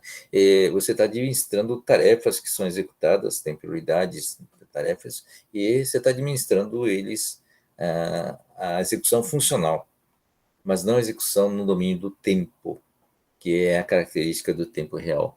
Então, o sistema operacional em tempo real ele tem que administrar mais um elemento além, né, do processamento. Ele tem que gerenciar uma coisa absoluta que é o tempo. Tá? O meu 1 segundo é igual a 1 segundo de vocês, que é 1 segundo universal para todo mundo. Então, essa característica absoluta do tempo, né, ele tem que ser administrada, e o melhor cara para administrar isso é o sistema operacional. Tá? E é muito difícil administrar o tempo. Tá? Então, imagine uma aplicação, então, de um sistema, de um uso de uma aplicação em tempo real. À medida que os computadores vão se popularizando e vão invadindo o mundo real, não o mundo dos dados, o mundo virtual, mas o mundo real, tá? Os eventos do mundo real são todos em tempo real, né? Acontecem em tempo real. Você precisa administrar o tempo. Então, um carro autônomo, né? um IoT, né? Dispositivos dispositivos interconectados, né? na internet, ele tem que ser, como atua no mundo real, quer dizer, sensores e atuação no tempo real, um braço robótico, um braço industrial, ou dispositivos mecânicos em tempo real, controle de aviação, controle de cirurgia remota, né? Tudo isso são dispositivos de tempo real, né? E tem que saber administrar o tempo. Não dá para fazer tipo, ter uma ação prioritária que é pisar no freio. Entra na fila de execução né, das tarefas. Aumenta a prioridade, né? Porque freio é uma coisa urgente. Mas aconteceu uma outra interrupção que veio uma comunicação. Poxa, né? Mas é urgente, né? Você tem que saber, tem que poder avisar o sistema operacional que não é uma freagem suave para parar no farol, né? É uma emergência e você precisa pisar forte, tá? Então, essas características são visões diferentes de funções que o computador deverá executar, tá? E isso implica que uma aplicação, por exemplo, né, ela tem que ter um compromisso em gerar resultados num tempo correto. Esse é o compromisso com o tempo, né? Então, um freio tem que atuar, né, num tempo de resposta pré-determinado. Se você tem tarefa periódica, né, com uma apresentação multimídia, você tem que apresentar um frame, né, na tela a cada 1/60 de tempo, que é o intervalo de tempo, né?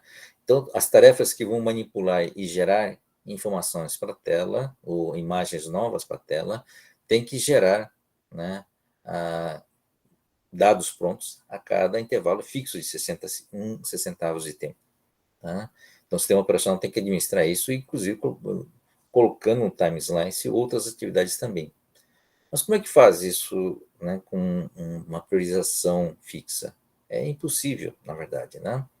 Então, o sistema de priorização de um sistema de tempo real, ele tem que ser dinâmico.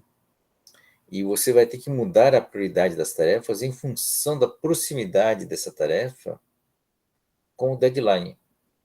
Tá? Então, à medida que vai chegando o tempo, essa tarefa tem um deadline até aqui, né, no tempo. Tá? À medida que vai chegando próximo desse deadline, você tem que ir mudando a prioridade dessa tarefa para tirar as outras tarefas do caminho, que tenha um deadline mais...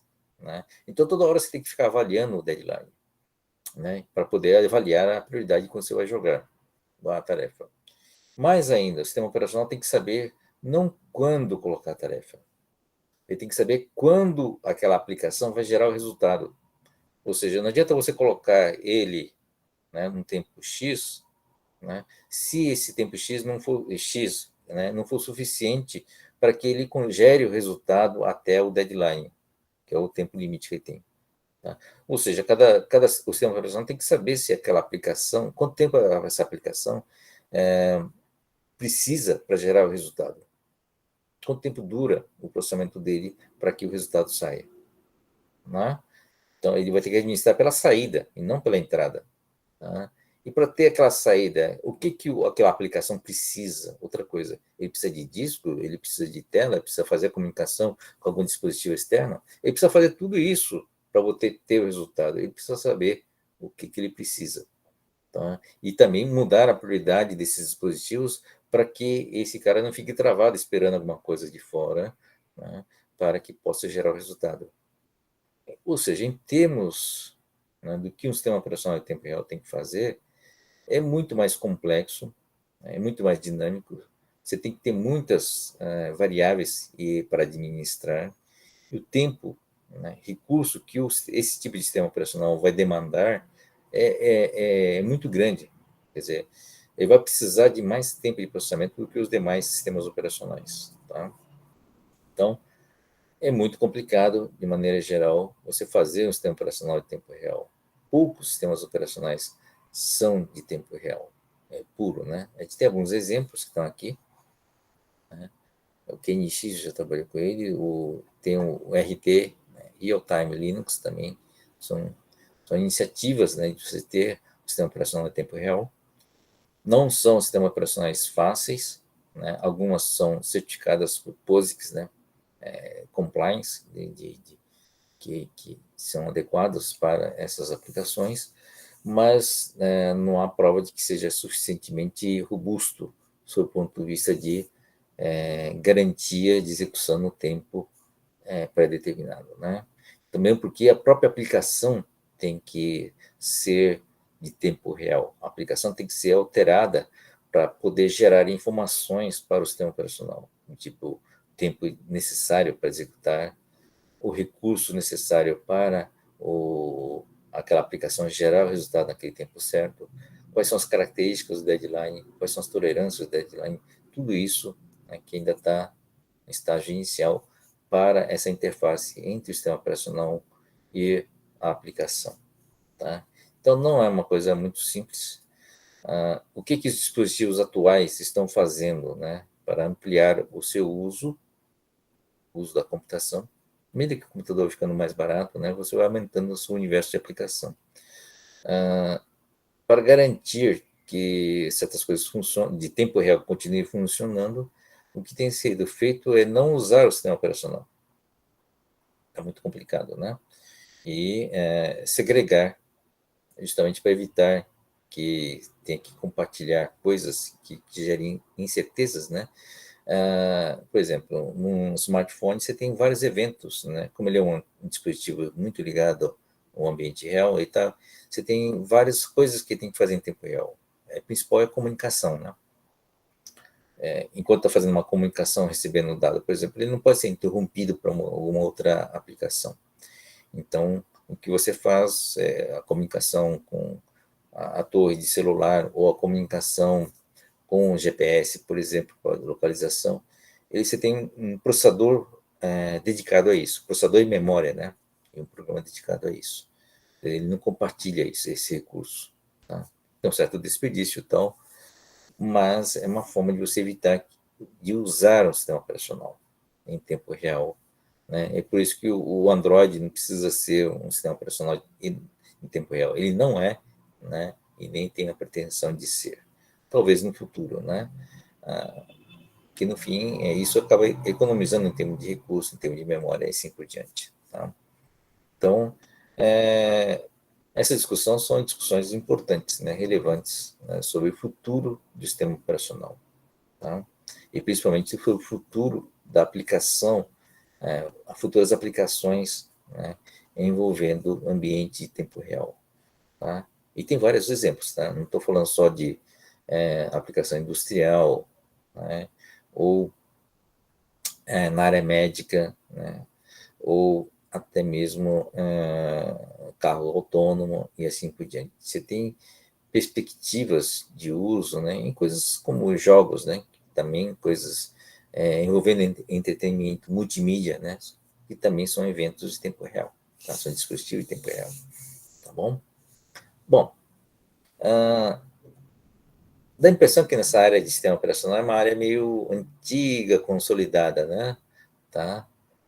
Principalmente porque tem um dominante que é o Windows, o Linux, né, na área de servidores, e faz décadas que não tem muitas novidades, né? Mas nós temos novidades hoje, né? Você tem os sistemas móveis, né? Claro que o Android é uma plataforma dominante, ao lado do iOS, teve várias outras iniciativas, tal, mas é uma área que vai gerar novas inovações. O sistema operacional é uma coisa muito relevante para a arquitetura de computadores. À medida que vai ter hardware novo, vai implicar que vai ter que ter sistemas operacionais novos, né? A gente vai ter provavelmente uma nova onda em cima da IoT, né? Serão novos dispositivos conectados à internet, vai precisar de sistema operacional para eles. Eventualmente, se for um dispositivo com recursos limitados, né, que costuma ser, com pouca energia, por exemplo, você tem que ter um sistema operacional mais otimizado, mais limitado em recursos, né? Tá? Então, é uma oportunidade também de ter novos sistemas operacionais, né, novas, inclusive com características de tempo real, tá bom? Então, são perspectivas interessantes, tá bom? Um pouco de história, né, de evolução, eu foquei um pouquinho mais nas coisas que vocês conhecem, a gente podia ter discutido outras coisas, outros sistemas operacionais, mas é um pouco de história, né? Inclusive, algumas características importantes. O Windows é uma coisa que vocês conhecem e estão cansados de ver, né? Mas ele tem uma história por trás, você deve conhecer, começou com DOS, que são sistemas operacionais de disco, bem simples, né? E depois, com a influência da Apple, ele mudou para uma interface gráfica, que foi o Windows, né? Então, uma interface típicas, né, de um produto que é voltado para um usuário, tá? O PC. Então, tem que uma interface legal para você ampliar e facilitar a vida do usuário, para não ficar só na tela verde lá, né, com 80 colunas, né? Então, surgiu essas interfaces usando mouse, interface gráfica, né, com telas gráficas, tá? Mas eram aplicações, né? Bem um conceito que ainda vem do Linux, né? É um software aplicativo que simplesmente fazia uma interface com o usuário e que o sistema operacional mesmo era o DOS, tá? Então, você dava um clique no ícone, por exemplo, essa interface gráfica, esse software aplicativo, convertia esse clique num comando, né, de DOS e mandava para o DOS. Tá? Então, quando você dava clique no ícone, ele convertia isso, por exemplo, no comando de execução do Word, por exemplo, né? Se você clica no ícone do Word. Isso foi até a Windows 98, que foi evoluindo, né, em termos de qualidade e em termos de adaptação, né? E, em paralelo, né, a própria IBM ele fez um esforço para desenvolver um sistema operacional, tá? O produto era o PC, o IBM PC, que fez o sucesso. Quer dizer, era o hardware do próprio IBM, e tinha delegado o sistema operacional para a Microsoft, e ele descobriu que foi uma grande bobagem, né? Tá? Ele perdeu o mercado inteiro, né, de sistemas operacionais para o PC, que podia ter sido dele, né? Então ele resolveu fazer um sistema operacional para o PC. 88, né, foi essa iniciativa, e já sabia que o hardware ia evoluir, né? Você já tinha a Intel projetando o desenvolvimento do hardware, então já era possível colocar, né, um sistema operacional mais robusto, né, com mais poder, né, para aquele hardware, né, que ia crescer. Tá? Então, o OS/2 foi a iniciativa da IBM, e a IBM sabe fazer sistema operacional, né, para os mainframes, e fez um sistema operacional do zero, né, bem estruturado, tá? Um sistema operacional digno de nome, né? Multitarefa, multiusuário, chaveamento de tarefas, gestão de prioridades e assim por diante. Todas aquelas principais características de um sistema operacional clássico, né? Tá? Incluindo também a interface de usuário gráfica, como sendo uma nova função. Tá? Só que a Microsoft estava avançado, né, nesse ponto de vista, quer dizer, avançou mais rapidamente com a interface gráfica, né, com o Windows. Tá? Então, a qualidade do Windows era melhor, e já tinha iniciado no domínio do mercado, e também, já naquela época, né, como era uma plataforma aberta do IBM PC, tinha placa de expansão, você já tinha vários produtos de terceiros fabricantes, né, placa de som, placa de não sei o que, tal, que você ia anexando, e você tinha que ter drivers, né, programas, esse era o papel do sistema operacional, né, de configuração desses diversos dispositivos, né, que eram próprios desses produtos de mercado, né, que tinha vários fabricantes, né, e vários produtos, tá? E o S2 não tinha essa dinâmica toda de mercado, né, que a Microsoft tinha, a penetração e todo o contato, né, que a própria Microsoft tinha com o seu universo de fabricantes. Tá? O S2 era muito limitado ao próprio hardware, né? A IBM fabricava o PC, enquanto que a Microsoft fazia o sistema operacional para diversos clones, né, de PC que existiam. Tá? Então, essas restrições fez com que o OS2 não tivesse mercado.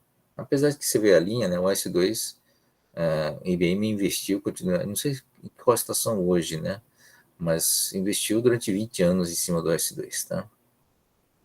Mas uma coisa que a Microsoft fez, e tem esse pontilhado que está aqui, é que ele,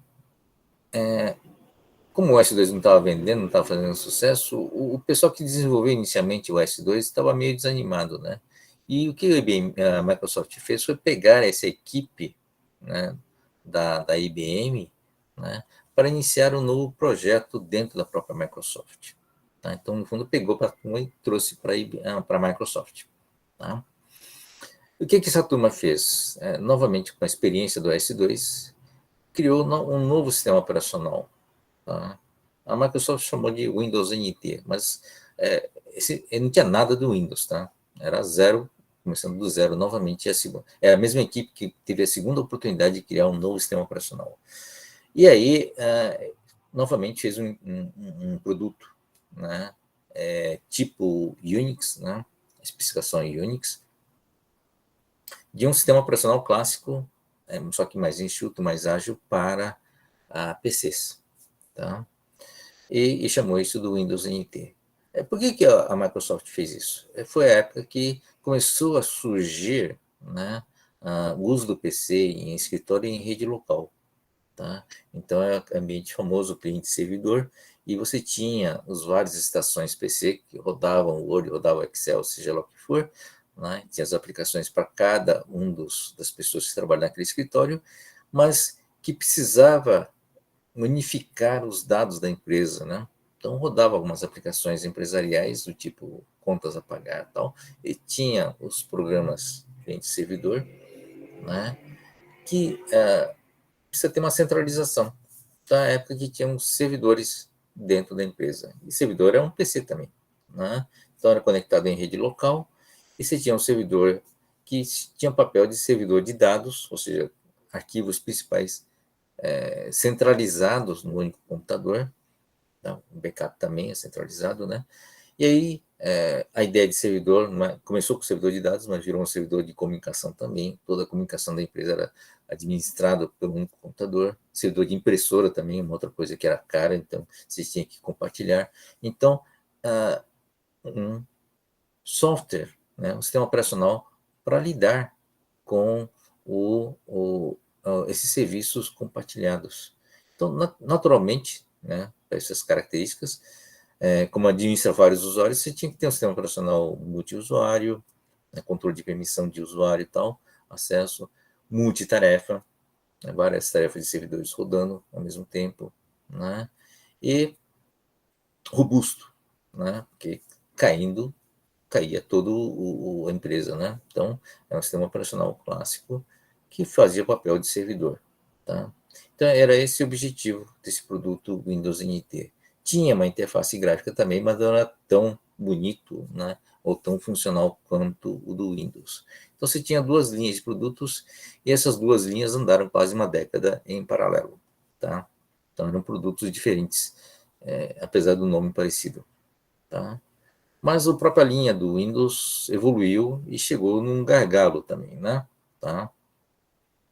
E sentiram o Windows 98 monousuário, monotarefa, né? Então chega uma hora que começam a surgir outras aplicações e eles sentem a necessidade de ter um sistema operacional bom, né? Capaz de administrar as diversas aplicações.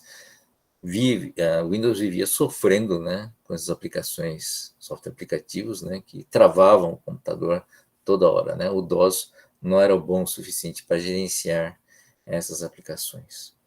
E aí é inevitável, né? Resolveram juntar, né, a interface gráfica de um com o kernel, o núcleo do NT, tá?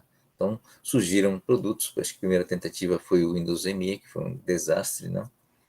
E depois investiram pesado no Windows, o primeiro produto unificado que foi o Windows XP, tá? Claro, tinha a versão Home Pro, mas essencialmente é o mesmo produto, né? É um sistema operacional bom, robusto, né? E com uma boa interface gráfica que veio do Windows clássico, né, 98, inclusive com os drivers, com toda a diversidade de drivers, né? A época do plug and play, que veio, né, da herança do lado do usuário, né? Do lado do Windows clássico, tá bom? O resto vocês já conhecem, né? Depois você tem o Windows Vista 7, 8 e o Windows 10. Estão para lançar outros Windows aí, tá? Bom, estou estourando o tempo, mas eu queria fechar com uma coisa importante, né? Perspectiva, né? O que muda, na verdade? Você tem que olhar sempre para a ótica da aplicação. Isso é uma coisa que vocês têm que aprender, né? Você tem sistemas operacionais diferentes, tal, mas o que é a perspectiva do usuário, né? Ou da aplicação? Primeiro, né? Sistemas operacionais de tempo real. O Windows é um produto para PC, então não teria esse compromisso em termos de ter funções de tempo real, tá? Mas qual é uma aplicação para computadores pessoais, né, que surgiu recentemente, que é dominante, né, que é o que? Você sabe, né? É o acesso, é um navegador, né? É um acesso à internet. Então, tem iniciativa da própria Google de substituir, usar o navegador como o próprio sistema operacional. Né? E tem sentido isso, porque se a principal aplicação do PC é a de ser um navegador, né, ter uma janela de terminal com a internet, né, ser um terminal para uma nuvem que está na internet, por que não fazer, né, do navegador o, o kernel, né, o núcleo de não só kernel, né, uma interface básica da internet. Tá? Então, isso é uma mudança de perspectiva, tá? de um usuário para um contexto onde um sistema operacional do PC está convivendo com outros computadores na internet, né? Convivendo com os nós, convivendo com as comunicações, né, do serviço de nuvem da internet. Isso muda a perspectiva do sistema operacional, né? E muda também algumas características importantes. Qual a principal característica, né? Uma função nova. É a quinta função, né, de um computador num contexto de universo de vários computadores. Que implicação isso traz? A primeira grande implicação, né, a questão de segurança, né, e da privacidade dos dados, que se fosse um PC sozinho não teria problema nenhum. Né? Mas no instante que você conecta esse PC num contexto com vários outros computadores e onde você pode ter um computador mal intencionado, né, computador sempre conectado à rede, né, e computadores mal intencionados, você começa a ter novas necessidades, tá? É uma demanda nova, tá? É uma demanda desconhecida, não tem um paralelo no mainframe para passar para os PCs, né? E tem questões básicas de regulação envolvendo coisas mundiais. Quer dizer, é uma discussão que existe há décadas e não está convergindo, né? Porque envolve muita gente, muitos interesses. Mas certamente vai implicar em ter uma nova visão de um sistema operacional. Isso vale também para a plataforma móvel, né? Tá? Que é uma plataforma conectada o tempo inteiro, né? no universo todo interconectado através da internet. Tá? Então, é importante que vocês adquiram essa capacidade, essa visão do contexto e que isso implica em termos de estrutura. Né? Segurança é um problema sério. Se você não tem uma estrutura para isso, né, e vai passar pelo hardware, vai passar pelo sistema operacional necessariamente essas características de segurança e de privacidade. Né? Isso nunca foi pensado de uma forma integral e nenhum sistema operacional foi feito, né, desde o começo, apesar de iniciativas várias, né, conceitualmente trabalhado desde o começo com segurança e privacidade em mente. Tá? Isso está gerando essas oportunidades, né, para esses hackers, e aplicações como antivírus não necessariamente conseguem filtrar todas essas questões. Tá bom? Então, são discussões mais à frente, mas que a gente pode desenvolver também com vocês, tá? Mas importante nessa conversa toda é o papel dos produtos, o papel do sistema operacional e essa visão mais integrada, global, né, do cada elemento, né, nesse contexto, tá? Então, volto a insistir, a arquitetura de hardware não é só discutir, a arquitetura de computador não é discutir hardware também, né? É discutir todo um conjunto que forma um sistema computacional, tá? Isso inclui, principalmente, né, sob o ponto de vista do software, o sistema operacional, os compiladores, né, e o software aplicativo, tá bom? É isso, gente, estourei o tempo para variar. Deixa eu só encerrar a gravação.